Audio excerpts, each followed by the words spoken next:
Hola, Bwana Yesu asifiwe. Naendelea kufundisha somo linaloitwa mwanafunzi wa Injili au maada ya mwanafunzi wa Injili, na katika sehemu hii naendelea kuelezea ufunuo wa Mungu. Kwa ninaposema ufunuo, sasa watu wanaofunuliwa Mungu wanakutana naye moja kwa moja. Nionyeshe kwanza uthibitisho wa kile nilichokisema kwamba zile namna tatu ambazo watu wanasema ni nafsi tatu za Mungu ni ufunuo wa Mungu. Yaani Mungu huyo kabisa exactly alijifunua kwa watu kwa namna hizo tatu.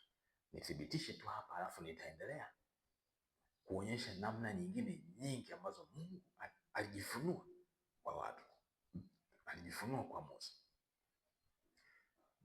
Timotheo wa kwanza 3:16 inasema, na bila shaka siri ya utauwa ni kuu, Mungu alidhihirishwa katika mwili.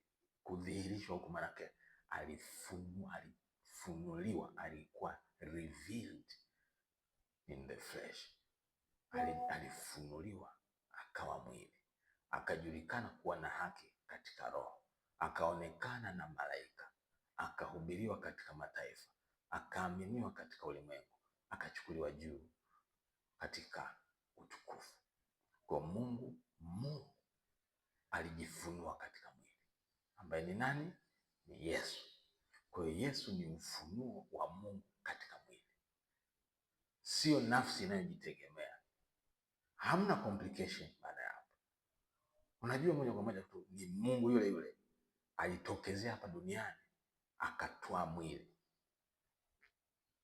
Usinibishie, kwa sababu nitakueleza vitu ambavyo vitakuthibitishia kwamba Mungu anaweza kujifunua. Kwa sasa akijifunua kwa namna nyingine tena tutasemaje sasa? Mfano nikwambie, Musa pale kile kichaka kilichokuwa kinawaka moto, tutakwenda kuiona hiyo habari hapo mbele.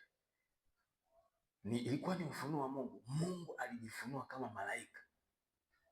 Yaani Mungu alikuja kwa Musa kama kichaka kinachowaka moto.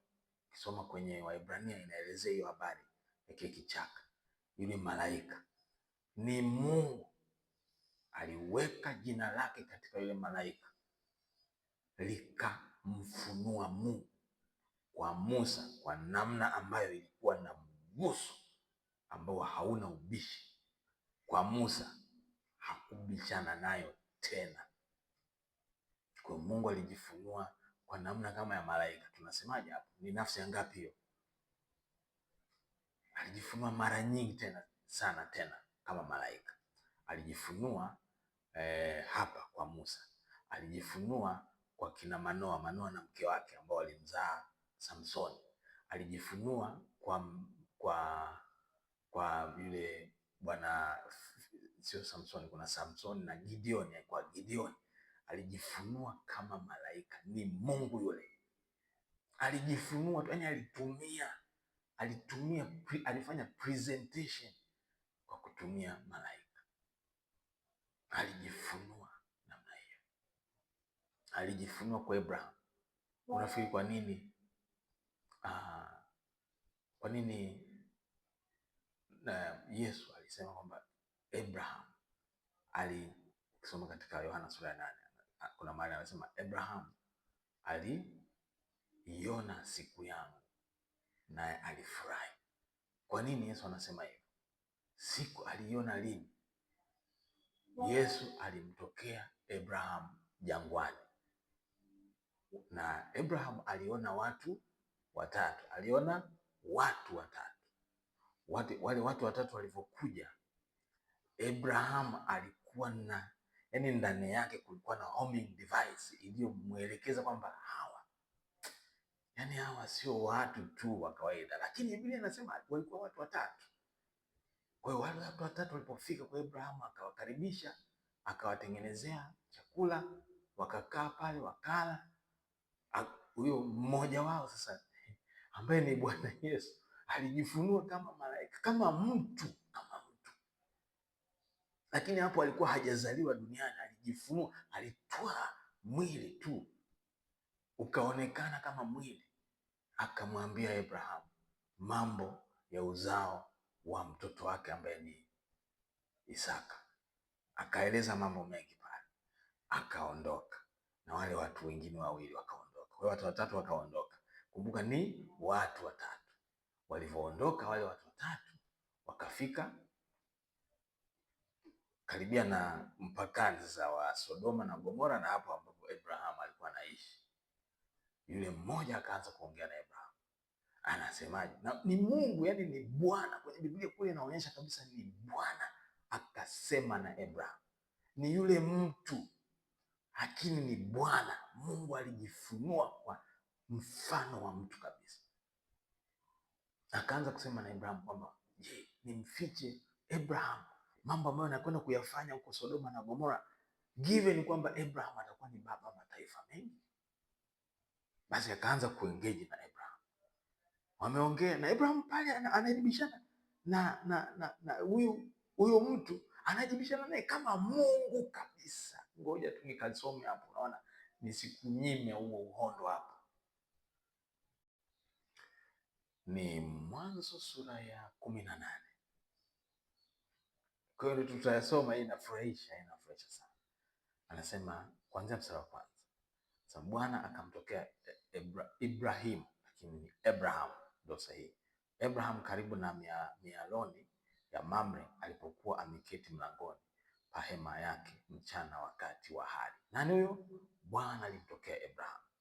Akainua macho yake. Nani aliinua macho yake? Mstari wa pili. Abraham aliinua macho yake, akaona natazama watu watatu wamesimama mbele yake. Naye alipowaona akapiga mbio kuwalaki kutoka mlangoni pa hema, akainama mpaka chini, akasema, Bwana wangu, kama nimeona fadhili machoni pako, na kuomba usinipite sasa, mimi ni mtumwa wako. Nimegundua wapi ule wimbo usinipite, Mwokozi unatokea. Na yaletwe basi maji kidogo, mkanawe miguu, mkapumzike chini ya mti huu. Kwa hiyo Abraham akafanya mchakato, akawachinjia ng'ombe wale watu, akawaosha miguu, akatengeneza maziwa ya siagi, akawapelekea, wakapiga msosi wale watu watatu. Mstari wa tisa, wakamwambia wale watu, kuna mmoja akamwambia, yu wapi Sara mkeo? Akasema, yumo hemani. Akamweleza habari za kuzaa kwake Sara mwaka mmoja baadaye, na akamweleza kwamba Sara amecheka huko ndani, amebishia, maana ni hakuamini kwamba mtu mkongwe kama yeye angeweza kuzaa akiwa na umri mkubwa namna hiyo. Lakini ninachotaka kuelezea sasa ni kuanzia mstari wa 16. Hapa inaelezea habari ya Sodoma na Gomora. Wale watu watatu waliondoka pale. Mstari wa 16 nasema, kisha watu hao wakaondoka huko, wakaelekeza nyuso zao Sodoma. Abraham akaenda pamoja nao awasindikize. Katika wale watu watatu tunaendelea kuona Bwana akanena, je, nimfiche Abraham jambo nilifanyalo? Akiwa Abraham atakuwa taifa kuu hodari, na katika yeye mataifa yote ya dunia watabarikiwa, kwa maana nimemjua. Anaelezea hapo zaidi. Akaona ngoja nisimfiche.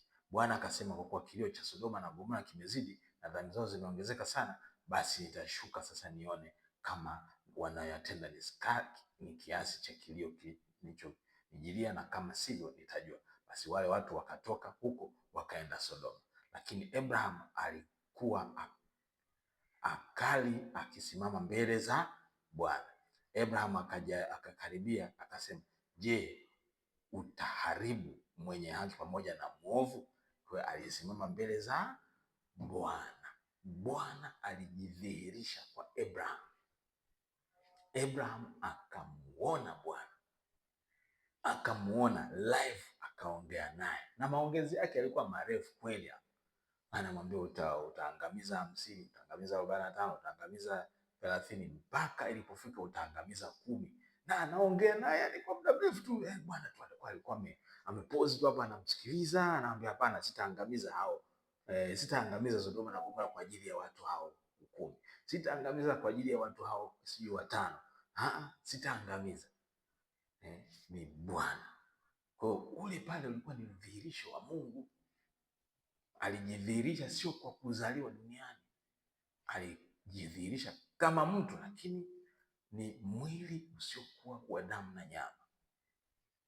Alijidhihirisha, ni one of the revelations of God, ni moja za ufunuo wa Mungu.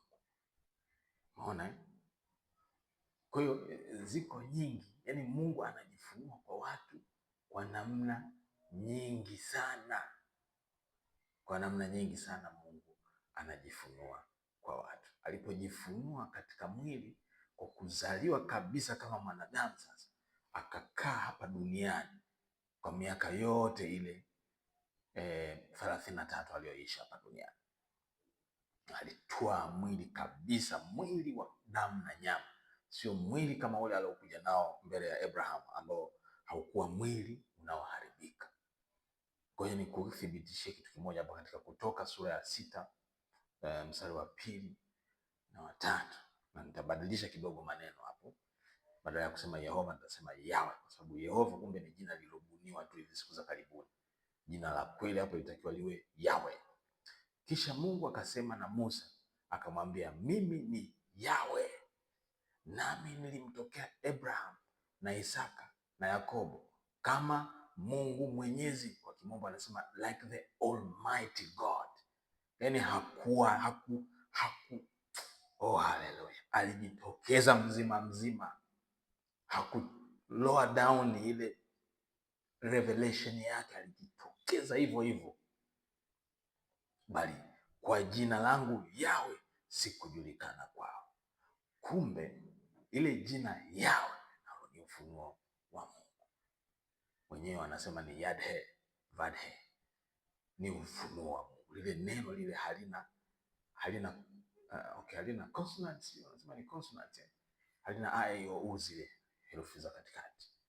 Lina maneno mengine yote yasiyokuwa na mtoto a e i o u.